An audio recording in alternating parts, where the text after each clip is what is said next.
This is SelfWork, and I'm Dr. Margaret Rutherford. At SelfWork, we'll discuss psychological and emotional issues common in today's world and what to do about them. I'm Dr. Margaret, and SelfWork is a podcast dedicated to you taking just a few minutes today for your own self-work. Hi, and thanks for tuning in to SelfWork. I'm Dr. Margaret Rutherford. I'm a clinical psychologist out of Fayetteville, Arkansas. And I started this podcast, almost a year ago now, to sort of extend the walls of my practice, maybe to people who are in counseling or those interested in mental health or psychology, but also to people who might never have considered therapy or talking with a psychologist. My topics are diverse. If you're not interested in one, just wait till next week and perhaps that one will be your cup of tea. But welcome to this episode of SelfWork. We're going to be talking about friendships today. They're incredibly important relationships in our lives. In fact, when I was in graduate school, I remember being taught that one of the very important questions to ask someone who might be suicidal is, who's your support system?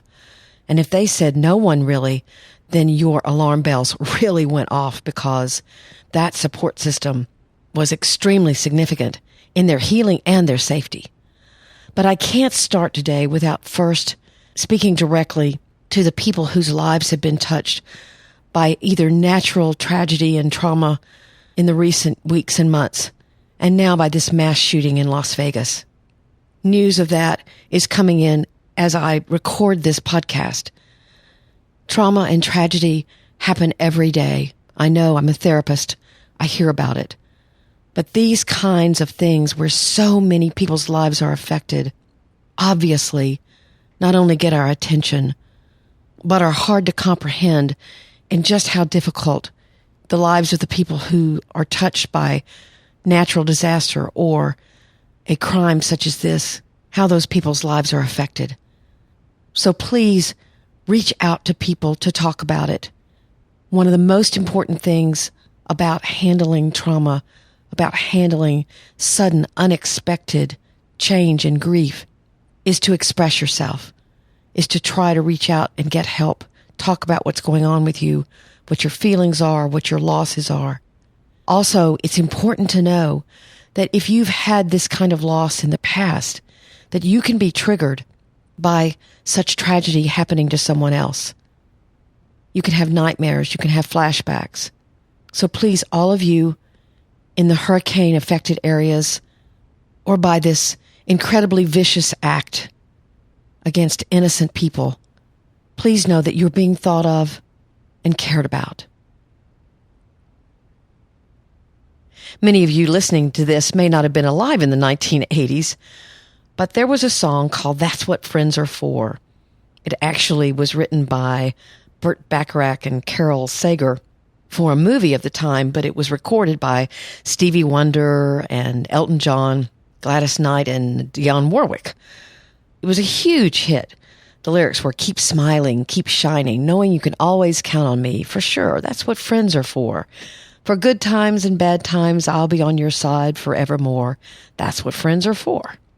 Somewhat of a romantic version of friendship, but many friendships are like that. But some friendships end, and that's what we're going to be talking about today. I'll mention my own experience a little bit. There's a wonderful book called My Other Ex that we'll talk about as well, that's about friendships that have ended. I'll give you 5 ideas to try to encourage healing after a friendship ends and moving on. And today I'm going to use 2 emails from listeners. One had listened to episode 36 on arousal during sexual abuse, and I'll mention her reaction to that podcast and then my reaction to her response. And one very recent email from someone who'd listened to a podcast on perfectly hidden depression. She mentioned something that I think is really important for everyone to understand.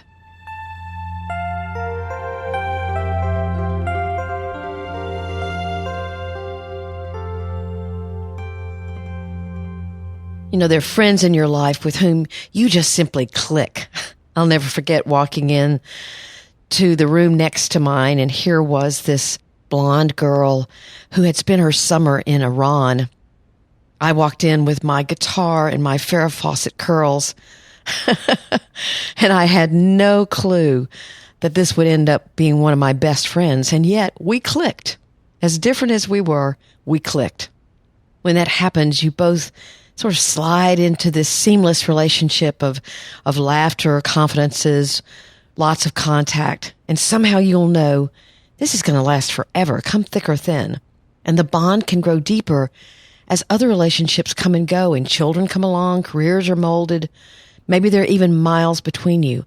But somehow, when you text or call, you pick up right where you left off. And it doesn't really matter that there have been months or sometimes years in between talking or visits. These are the kinds of friendships where memories are shared, when your own growth and change has been seen and supported. And actually, similar to brothers and sisters, they can be the longest and most meaningful relationships of our lives. In fact, I have a plaque in my office that was given to me by one of my friends that says, "Friends are your family of choice." I'm not saying I had a bad family, mind you, but they really are. The friends are your family of choice. Yet perhaps one day your reality can begin to change. She's not returning your texts. He hasn't called you to play golf or to go hunting. You see on Facebook that she's having lunch with another friend, someone you didn't even know that she knew. So you're losing touch. Maybe you reach out. Can we talk? What's going on? I feel like you're just disappearing from my life. Have I made you mad? Please talk to me. The psychological term for this is emotional cutoff. When someone intentionally withdraws from a relationship and then, of course, isn't really letting you know what's going on. In couples, the ultimate manifestation of this is what's termed stonewalling. Literally, sometimes not talking to somebody for days. In a relationship, that's obviously not a great thing. Now, there's a popular term called ghosting, although it's typically used for dating relationships, or perhaps not even dating, just getting to know someone and then all of a sudden they disappear on you. But certainly it can be very painful, actually, for both the person who's left and the leaver. Not always. I've read some interesting articles on ghosting saying that this generation, because ghosting is going on so much, that it's almost approved of or supported in some way. But that's another topic. But I read a book that's really an anthology about this dynamic. It's called My Other Ex, Women's True Stories of Losing and Leaving Friends. What I loved about this book, and by the way, these people don't even know I'm doing this podcast, so I've not received anything for talking about the book.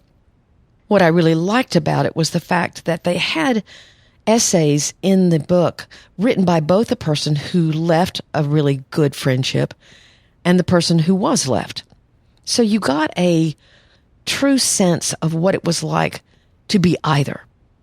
What they pointed out, that the friend that's left is dealing with a strange sense of shame, as if they've done something or acted some way that was intolerable or hurtful. Yet they don't know exactly what happened, so there's a lot of mystery to it. I've used the analogy of what happens when you play with a puppy and then you suddenly leave the room and close the door between you.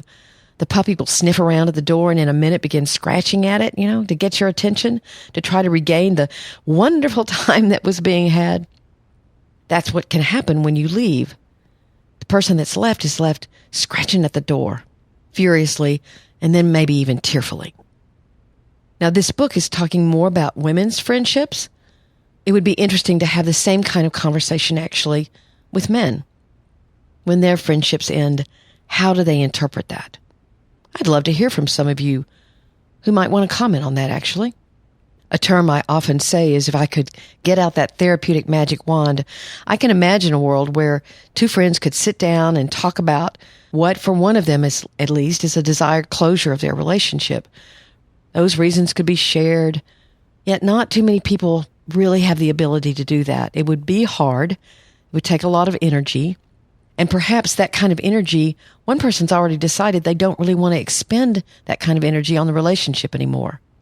But that rarely happens, that kind of emotional closure. Most of the time, The lever slips away. It's easier, not so messy. Disappearing helps them avoid conflict. I had this happen in my own life, and I'll be honest, I didn't handle it very well. But I actually grew from it a lot and came to understand a kind of grief that perhaps I really had not in the past. So I did learn some steps about how to heal. And of course, I've watched this kind of healing as a therapist over and over again over the last 20 years.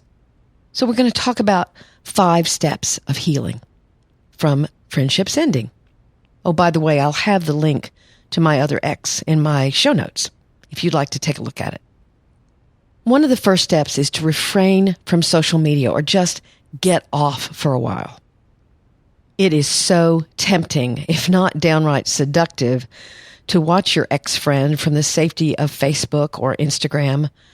And if they've unfriended you, you can really get obsessive and play detective, pull in other friends to help you figure out what's on their page, which really is not too good for that friendship, frankly.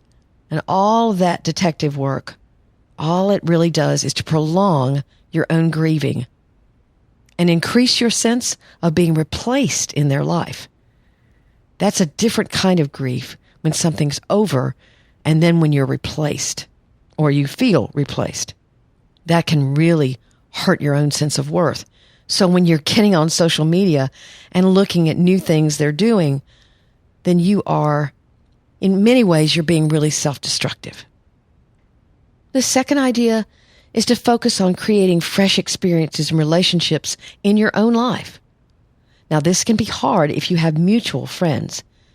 You don't want them to feel as if they're in the middle, and you don't want your friends to bash your old friend or your ex-friend either.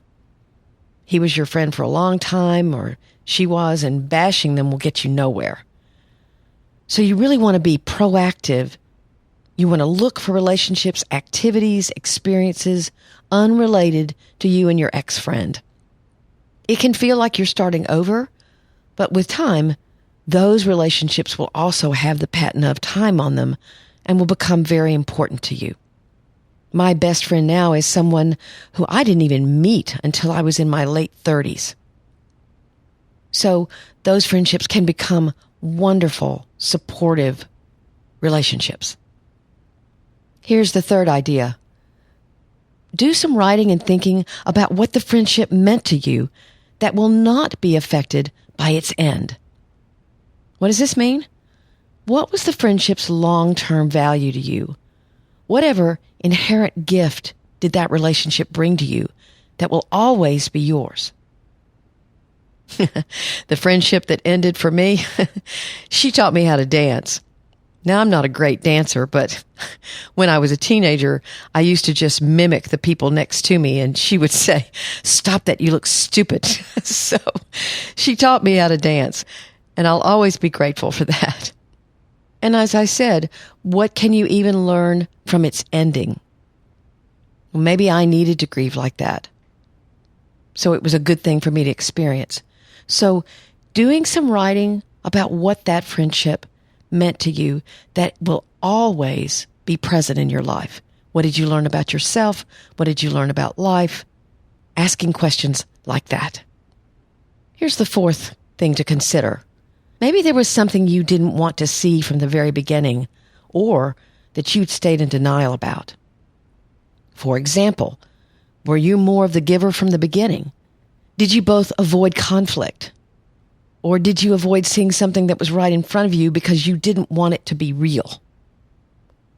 There's a book called Coming Apart by Daphne Kingma, which is an unusual name, and it's about divorce, but she talks about that there's probably one thing that you did not want to see that was the kernel of the problem that ultimately broke you up. And you just didn't want to see it. You ignored it because you were in what I call lust love. Well, friendships are a lot like that. There may have been something that you didn't want to see or admit to yourself about that friendship that you put on the back burner, so to speak. So being honest about those things and seeing, oh yeah, there was something from the very beginning of the relationship that I should have paid attention to. You want to take responsibility for what is yours, for maybe whatever mistakes you made in the relationship, but no more than your own share. The fifth idea is to realize that your self-esteem has taken a hit. Most of us would rather be invited to the party and decide not to go than to be invited and then disinvited or not asked to future parties. The message from your friend, or now your ex-friend, is that whatever you had to offer doesn't now fit with what they need in their lives. You've got to realize that that doesn't discount you or what you've meant to them in the past, or they for you. You may need reassurance from people who love you, and if you do, ask for it. But understand that your own inner voice needs to find reassurance within to be able to recognize and affirm your own value. Now, again, this takes some time, especially if it was a dear friend or someone that you really loved and trusted. If they won't talk to you about a problem and work through it with you so that the friendship can thrive, then that's not something you can do anything about. But it does hurt. So going over the 5 again, try to get off social media. Don't play detective. Focus on creating fresh experiences in your own life. Do some writing and thinking about what the friendship meant to you that won't be affected by its end. Consider that there might have been something you didn't want to see from the very beginning or that you had stayed in denial about. Again, taking responsibility for mistakes you may have made, but not too much of the responsibility. And then realize that your self-esteem has taken a hit and that you're going to need time and maybe some reassurance from others. Ask for it. Good friends will give it to you.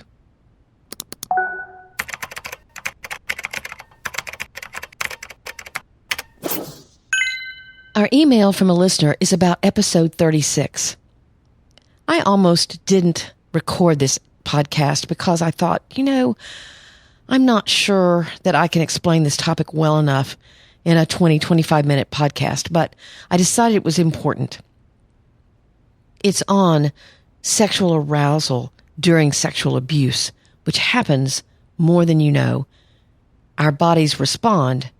Our bodies are not giving permission to be raped or to be abused in some way, but our bodies are simply physiologically responding. So here's what a listener said. Thank you so much for this episode. I've never faced the truth of this shame, nor have I been willing to acknowledge its existence.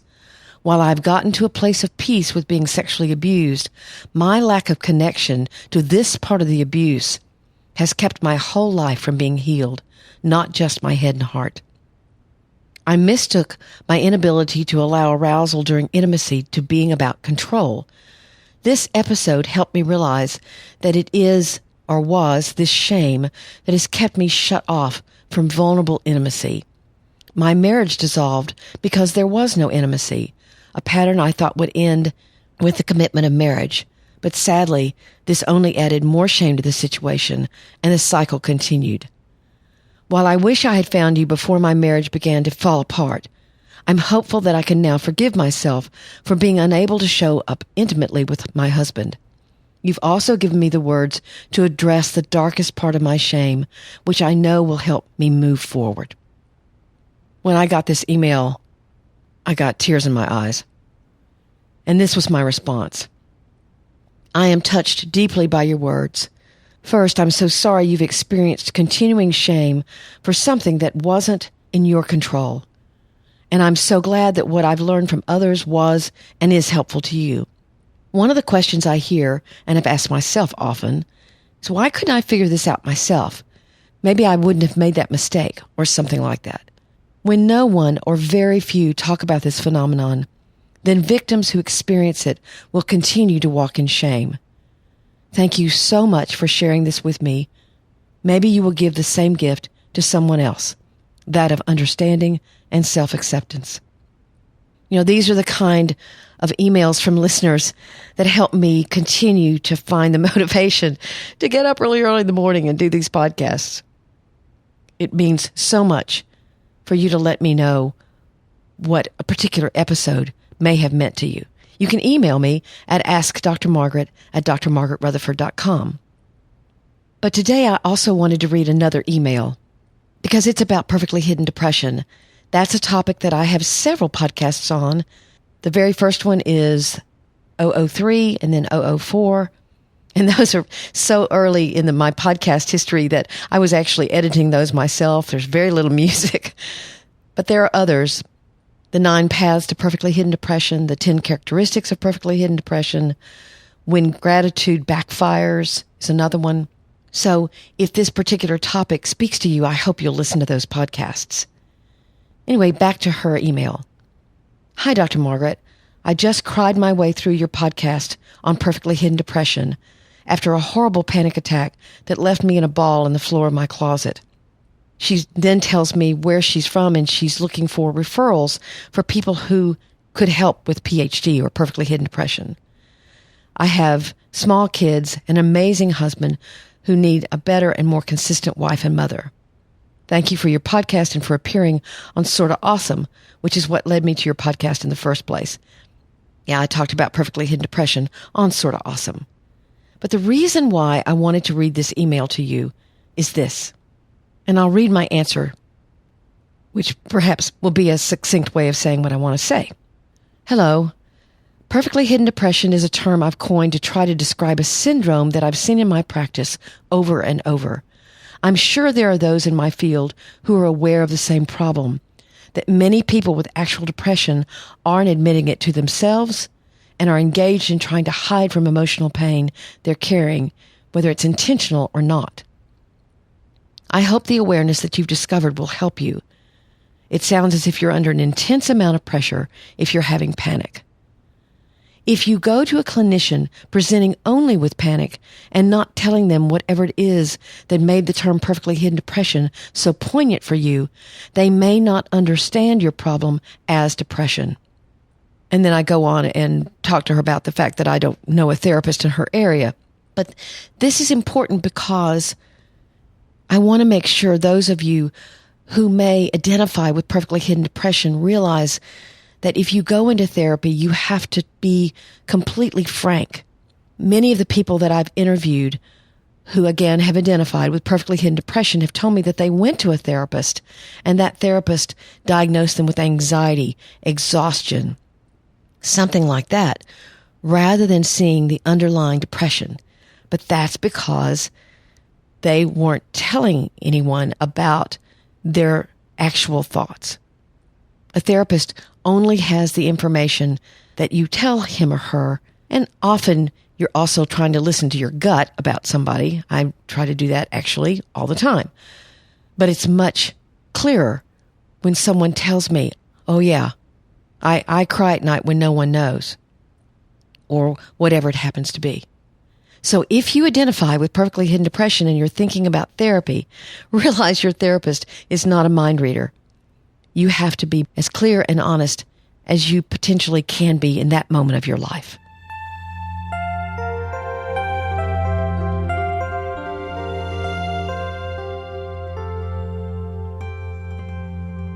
I want to thank you for listening to SelfWork. You can reach out to me in a whole bunch of different ways. My website is drmargaretrutherford.com. I obviously love emails, so ask Dr. Margaret at drmargaretrutherford.com.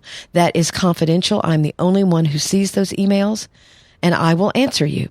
I'm on Twitter at Dr._Margaret. I'm on Instagram at Dr. Margaret Rutherford. And of course, I would so appreciate a rating or review, especially on iTunes, because that's the major way that other people may hear about SelfWork. It keeps me up in the ratings. And although I hate really caring about that too much, if I want to get the message out, that's how I have to do it. I could use your help and would be very grateful for that. I have a gift book, Marriage is Not for Chickens.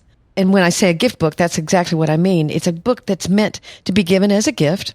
Perhaps I hear the first anniversary is paper, so that would be perfect for someone with an anniversary, someone getting married. It's a poignant, but hopefully funny at times look at marriage with some gorgeous, really stunning photographs that illustrate my own words. So Marriage is Not for Chickens, available on Amazon. Again, thanks for listening. Take very good care. I'm Dr. Margaret, and you've been listening to SelfWork.